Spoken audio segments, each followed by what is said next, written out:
أعوذ بالله من الشيطان الرجيم بسم الله الرحمن الرحيم لئن شكرتم لأزيدنكم ولئن كفرتم إن عذابي لشديد وقال النبي صلى الله عليه وسلم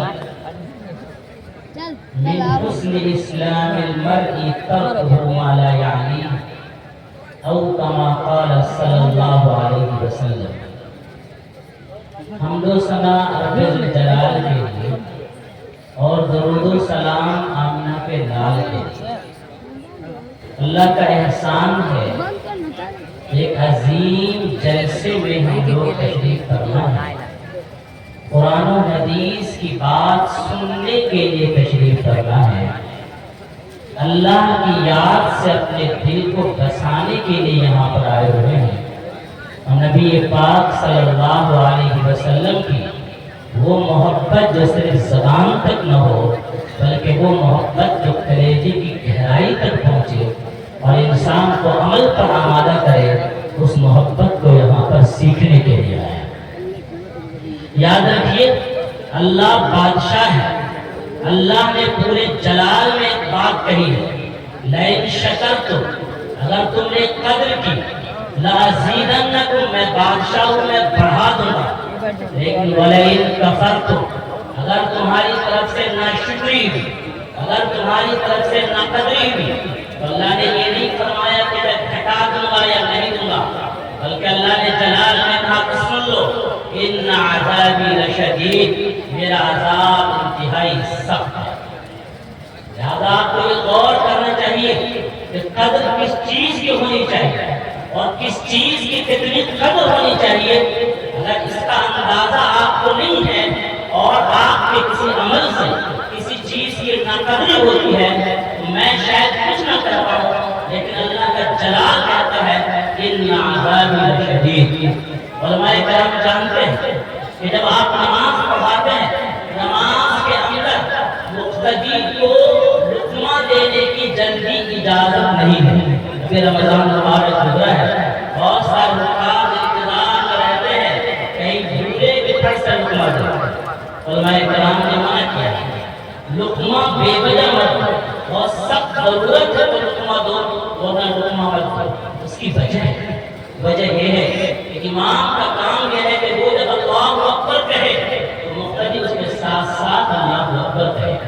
امام جب ہاتھ اٹھا کر نیت مانگے، مقتدی اس کے ساتھ ساتھ ہاتھ اٹھا کر کے نیت مانگے۔ امام جب رکوع کرے تو مقتدی رکوع کرے، امام جب سجدہ کرے تو مقتدی سجدہ کرے۔ اور جس وقت آپ لقمہ دیتے ہیں اس کی تھوڑی دیر کے لیے مقتدی کی بات امام مانگتا ہے، اس کو اسلام نے زیادہ پسند نہیں کیا ہے، بہت مجبوری میں ایسا کر سکتے ہیں۔ میں سمجھتا ہوں میرے اشارات کو آپ لوگوں نے سمجھا ہوگا۔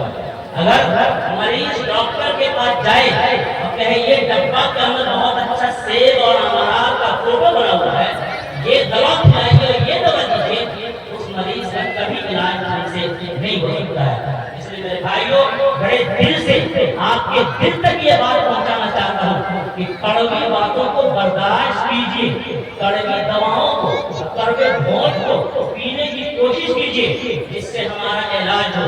اللہ کے رسول صلی اللہ علیہ وسلم نے فرمایا، جو حدیث پاک میں نے آپ کے سامنے پیش کی ہے، مسلمانوں کی خوبی یہ ہے کہ لا یعنی اور بیکار کاموں کو چھوڑ دیتا ہے۔ ابھی ہم اس ملک میں جس دوراہے پر کھڑے ہیں، اس ملک میں بھی اگر آپ دیگر چیزوں میں مصروف ہوتے ہیں، غیر ضروری کاموں میں زیادہ وقت دیتے ہیں، اس کا مطلب یہ ہے کہ آپ اس بچے کی طرح ہے جس کی ماں کی لاش پڑی ہوئی ہے، 3 سال کا بچہ ہے، اس کو یہ احساس نہیں ہے کہ میری ماں مری ہوئی ہے۔ اس زمانے میں بھی وہ چاکلیٹ مانگتا ہے، ٹوپی مانگتا ہے، ہنستا ہے، کودتا ہے، کھیلتا ہے، اس لیے اس کو یہ احساس نہیں ہے کہ میری ماں مری ہوئی ہے۔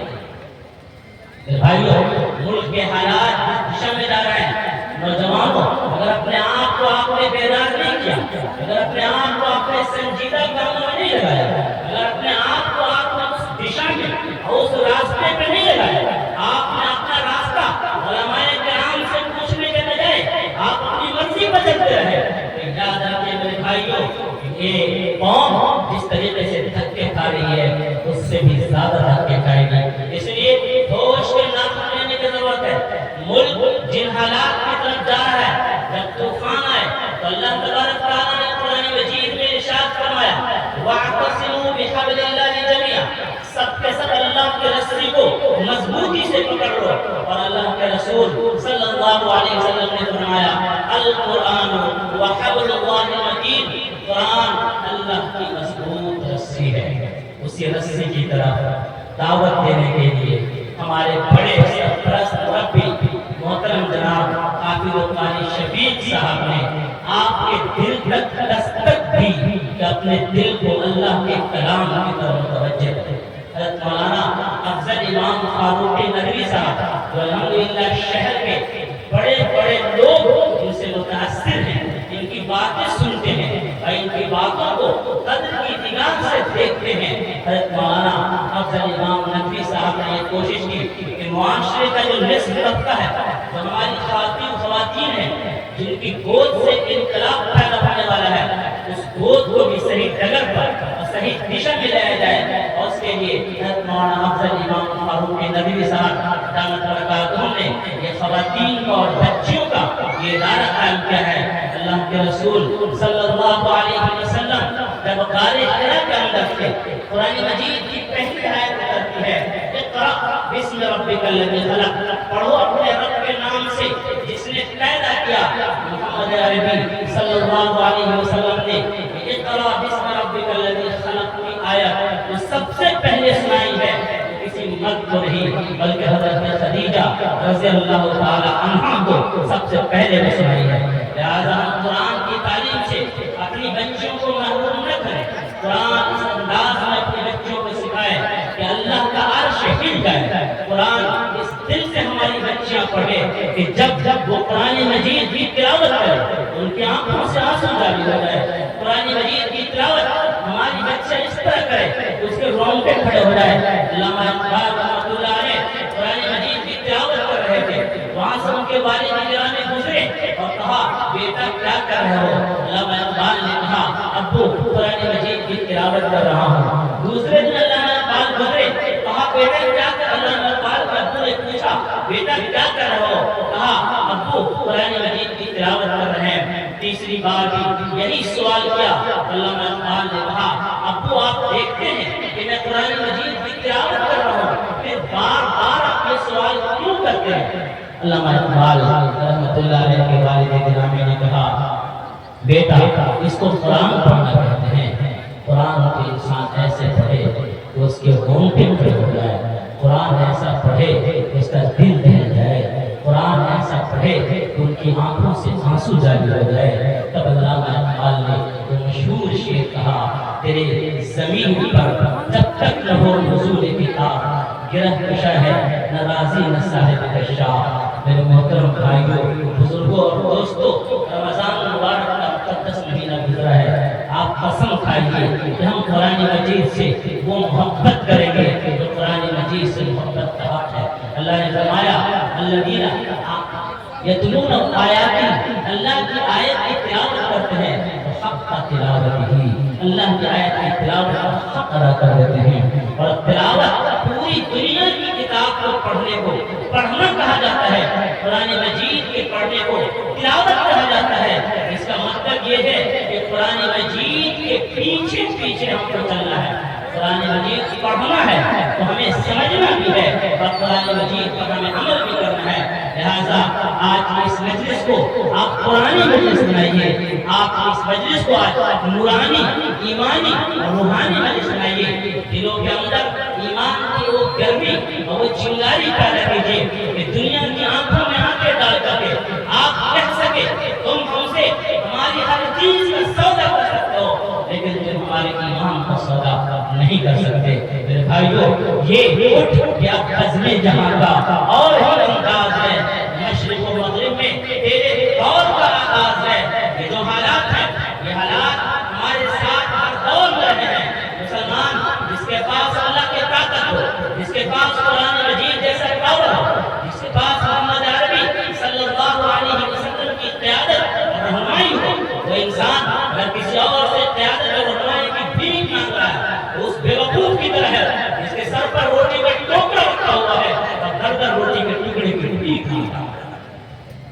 آئیے لوٹے قرآن مجید کی طرف، پوچھئے اپنے اللہ تعالیٰ سے کہ اس دور میں ہمیں جینا ہے تو کیسے جینا ہے؟ پوچھئے آپ محمد عربی صلی اللہ علیہ وسلم کے فرمان سے اس دور میں جینا ہے تو ہمیں کیسے جینا ہے؟ اللہ کے رسول صلی اللہ علیہ وسلم نے سورہ کہف کے بارے میں فرمایا کہ سورہ کہف کی جو تلاوت کرے گا وہ دجال کے فتنے سے محفوظ رہے گا۔ دجال کہتے ہیں دھوکہ دینے والے کو، جو لوگ دھوکہ دے کر کے آپ کو ایمان کے راستے سے، سچائی کے راستے سے آپ کو نکالنا چاہتے ہیں، اللہ کے رسول صلی اللہ علیہ وسلم فرماتے ہیں کہ سورہ کہف کی تلاوت کرو گے تو دجال کے فتنے سے تو محفوظ ہو جاؤ گے۔ بھائیو سورہ کہف کی تلاوت میں آخری آیت پڑھیں تو اللہ کے رسول صلی اللہ علیہ وسلم کی زبان مبارک سے اعلان کروا دیا، قل انما انا بشر مثلکم یوحی الی انما الہکم الہ واحد۔ میں نے ان حالات میں کام کیا جب میرا کوئی ساتھ دینے والا نہیں تھا، ایک بکر آتا ہے، عمر آتے ہیں، علی آتے ہیں، چند افراد آتے ہیں، وہ اتنے کمزور سمجھے جاتے ہیں معاشرے کے اندر۔ حضرت بلال حبشی رضی اللہ تعالیٰ عنہ کو آپ کے انگارے پر لٹایا جاتا ہے۔ محمد عربی صلی اللہ علیہ وسلم کو مکہ جیسی مقدس سرزمین کو چھوڑنے پر مجبور کیا جاتا ہے۔ ابھی عزیز اشعار پڑھ رہے تھے حضرت سیدنا حمزہ رضی اللہ تعالیٰ عنہ کے بارے میں، وہ جنگ احد میں آپ صلی اللہ علیہ وسلم کے دندان مبارک کو شہید کیا گیا، آپ کے سر کو لہولہان کیا گیا، آپ بے ہوشی میں اسی کیفیت میں چلے گئے۔ اس کے بعد رسول اللہ صلی اللہ علیہ وسلم فرماتے ہیں میری قوم کو کیا ہو گیا ہے کہ میرے ساتھ ایسا سلوک کر رہی ہے؟ میرے بھائیو قیامت کے دن وہی محمد عربی صلی اللہ علیہ وسلم نے اگر ہمارا دامن پکڑ لیا اور کہا تم نے اپنی شادی میں میرے دین کو برباد کر دیا، جس دین کے لیے میں نے اپنے سر کو قربان کیا تھا، کیا جواب دے گا؟ وہ محمد عربی صلی اللہ علیہ وسلم نے فرمایا دامن پکڑ لیا کہ جس دین کی خاطر میں نے اپنے دندان مبارک میں شہید کیا اس کو تم نے اپنے گھروں سے برباد کر دیا ہے، تو کیا جواب دیں گے؟ وَأَمَّا مَنْ خَافَ مَقَامَ رَبِّهِ، جو اپنے رب کے سامنے کھڑے ہونے سے ڈرتا ہے، وَنَهَى النَّفْسَ عَنِ الْهَوَىٰ، اپنے نفس کو خواہشات سے روکتا ہے، فَإِنَّ الْجَنَّةَ هِيَ الْمَأْوَىٰ، جنت اس کا ٹھکانہ ہے۔ اس لیے میرے بھائیو اصحاب کہف جن کے ایمان کے نعرے پڑے تھے، آج بھی کچھ لوگ ہم کو پکڑ کر غلط قسم کے نعرے لگانے کے لیے کہتے ہیں۔ اصحاب کہف چند نوجوان تھے، ان سے کہا گیا یا تو ہمارے دلوں کی پوجا کرو یا ہم تمہاری جان ختم کر دیں گے۔ اس وقت ان اصحاب کہف کے ایمان کی حفاظت کے لیے اللہ تبارک تعالیٰ نے دو لفظ فرمایا ہے۔ میرے بھائیو ان دونوں لفظ کے رابطے کو سمجھنے کی کوشش کیجیے گا۔ اللہ تعالیٰ سے اصحاب کہف نے اپنے ایمان کی حفاظت کے لیے دعا مانگی، ربنا ہب لنا من لدنک رحمہ، اے میرے پروردگار اپنی جانب سے مجھے رحمت اور مہربانی عطا فرمائیے، وہیئ لنا من امرنا رشدا، اور اے اللہ مجھے راستہ دکھائیے۔ آج کچھ لوگ صرف دعاؤں پر بھروسہ کرتے ہیں، راستہ پر چلنے کو تیار نہیں ہیں۔ کچھ لوگ صرف راستے پر اپنے قدم چلانے پر ایمان رکھتے ہیں، اللہ کے دربار میں جھکنے کو تیار نہیں ہے۔ بلب روشنی دے گا، بجلی جب اس میں آئے گی، بجلی اپنی جگہ رہے، بلب اپنی جگہ ہے، کوئی روشنی ملنے والی نہیں ہے۔ جب بجلی کا بلب سے رابطہ ہوتا ہے تب روشنی ملتی ہے۔ میرے بھائیو ہمیں چاہیے کہ اپنا لو اللہ سے لگائیں، اپنا تعلق اپنے اللہ سے جوڑے، اپنے اللہ سے مانگے، اپنے اندر وہ طاقت اور وہ پاور اور وہ قوت پیدا کریں جس قوت کے لیے اللہ تبارک تعالیٰ نے اپنے نبی سے کہا یا ایھا المزمل قم اللیل الا قلیلا، اے چادر اڑانے والے پوری رات اللہ کے سامنے کھڑے ہو، تھوڑا دیر سو جاؤ، نصفہ آدھی رات سو یا اس سے بھی کم سو اور اللہ کے سامنے کھڑے ہو جاؤ۔ یہ ایک پہلو تھا ایک مسلمان کا، نبی پاک صلی اللہ علیہ وسلم جو سارے مسلمانوں کے رہنما نبی ہے ان کا۔ دوسرا پہلو تھا یا ایھا المدثر، اے کملی اوڑھنے والے قم فانذر، جائیے لوگوں کو ڈرائیے۔ لہٰذا میرے بھائیو اپنے اللہ سے بھی ہمارا تعلق ہے، اور اللہ سے تعلق رکھ کر کے دنیا کے سامنے اگر اللہ کی آواز لگاتے ہیں تو اللہ ایک گواہی دیتا ہے ومن احسن قولا ممن دعا الی اللہ، اللہ کی طرف جو کسی کو دعوت دیتا ہے اس سے اچھی بات کسی اور کی نہیں ہو سکتی۔ دوسری بات اللہ فرماتا ہے واللہ یعصمک من الناس، لوگوں سے اللہ تعالیٰ تمہاری حفاظت فرمائے گا۔ اس لیے ہمیں چاہیے کہ اللہ سے سچائی لیں اور پھر لوگوں تک پہنچائیں۔ اصحاب کہف کے بارے میں صرف دو باتیں عرض کر کے میں اپنی بات ختم کرنے کی کوشش کروں گا۔ وہ اصحاب کہف جن کے ایمان کا مسئلہ تھا، اس وقت اللہ تبارک تعالیٰ نے فرمایا فَضَرَبْنَا عَلَىٰ آذَانِهِمْ فِي الْكَهْفِ سِنِينَ عَدَدًا، ہم نے ان کے کانوں پر تھپکی دے کر کے سلا دیا، مطلب اس کے کان بھی ہم نے بند کر دیے، اس کی آنکھ بھی بند کر دی۔ میرے بھائیوں، ضرورت اس بات کی ہے کہ چند لوگ ایسے ہوں جو اپنے کان اور اپنے آنکھ کو بند کرے اور اللہ کے دربار میں پڑ جائے اور پھر دیکھے کہ آپ کا اللہ کیا کرنے کو کہتا ہے، وہ کام کرے تو میرے بھائیوں کامیاب ہو جائے گا۔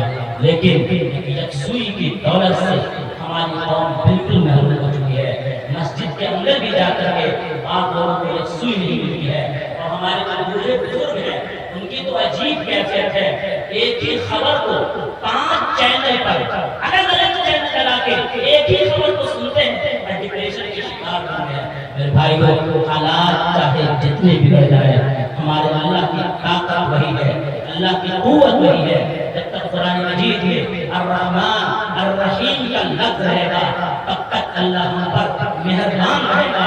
میرے بھائیوں، اللہ کی مہربانی کی دولت کو سمیٹنے کی کوشش کریں اور اس کے بعد اللہ کے رسول صلی اللہ علیہ وسلم کی رہنمائی میں چلیں۔ ساری طاقتیں آپ کے ساتھ ہے، ساری رہنمائیاں آپ کے ساتھ ہے، قیامت تک کامیابی آپ کو ملے گی۔ شرط یہ ہے کہ آپ اپنا تعلق اپنے اللہ سے جوڑیں، قرآن کو اپنا رہنما بنائیں، رسول اللہ صلی اللہ علیہ وسلم کے فرمان کو اپنا اسوہ بنائیں اور اپنے اندر احساس پیدا کریں۔ احساس کا مطلب یہ ہے یہ ہمارا ہاتھ ہے، یہ ہمارا جسم ہے، گرمی کا احساس کر کے پسینہ نکلتا ہے، سردی کے احساس سے پھوٹتا ہے۔ اگر ہمارے ہاتھ میں کوئی کیل چبھائی جائے، کوئی سوئی چبھائی جائے، اس کے باوجود اگر ہاتھ میں کوئی درد نہیں ہے، اس کا مطلب یہ ہاتھ شل ہو چکا ہے، ہاتھ بیکار ہو چکا ہے۔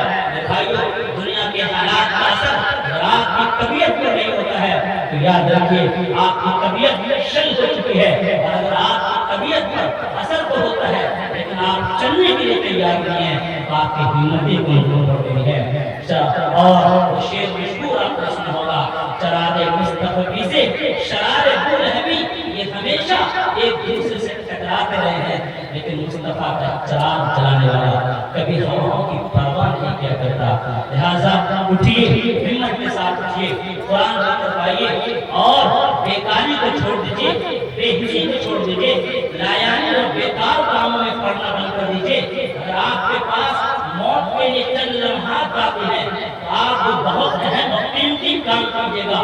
وہ انسان کا انتہائی قیمتی کام ہوتا ہے، آپ اپنے آپ کو ویسا بنائیے جو حدیث پاک میں کہا گیا موتو قبل ان تموتو، مرنے سے پہلے مر دینے کو بستر پر سونے کے بعد یہ سوچو کہ میں مر گیا ہوں، کل کو میرا نام لوگ کیسے لیں گے۔